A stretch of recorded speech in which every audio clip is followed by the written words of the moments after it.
Tunaomba tufunue. Makofi na vigelegele.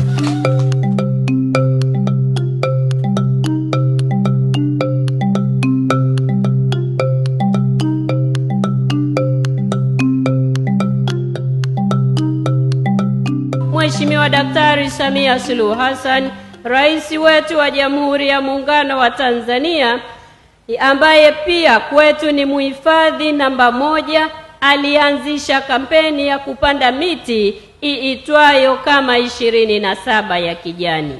Kampeni hii imekuwa kichocheo kikubwa na imeongeza hamasa kwa Watanzania kushiriki katika kupanda na kutunza miti kwenye maeneo yao. Kama njia ya kuunga mkono jitihada za Mheshimiwa Rais, ninaelekeza uongozi wa mkoa wa Lindi na mikoa yote nchini kuhakikisha jitihada za upandaji miti zinaendelezwa kwa kuwekewa mkakati mahususi unaohusisha makundi yote katika jamii na kuzingatia ekolojia ya maeneo husika, ikiwa ni pamoja na kuzuia uvamizi na uharibifu wa maeneo yote ya hifadhi ya misitu.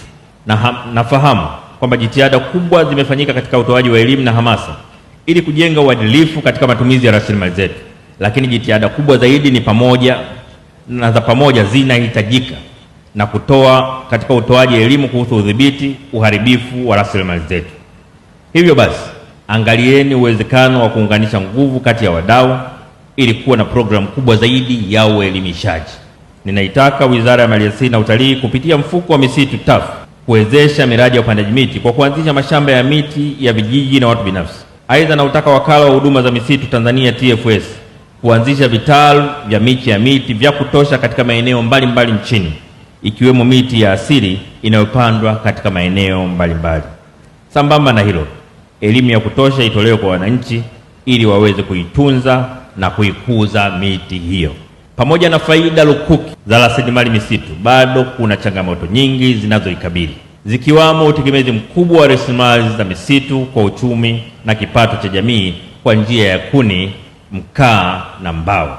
Idadi kubwa ya mifugo inayoingizwa katika hifadhi za misitu kwa ajili ya kutafuta malisho, matukio ya uvamizi wa ardhi za misitu kwa shughuli za kibinadamu, hususan makazi, kilimo, uchimbaji wa madini, pamoja na uwepo wa matukio ya moto ndani ya hifadhi za misitu.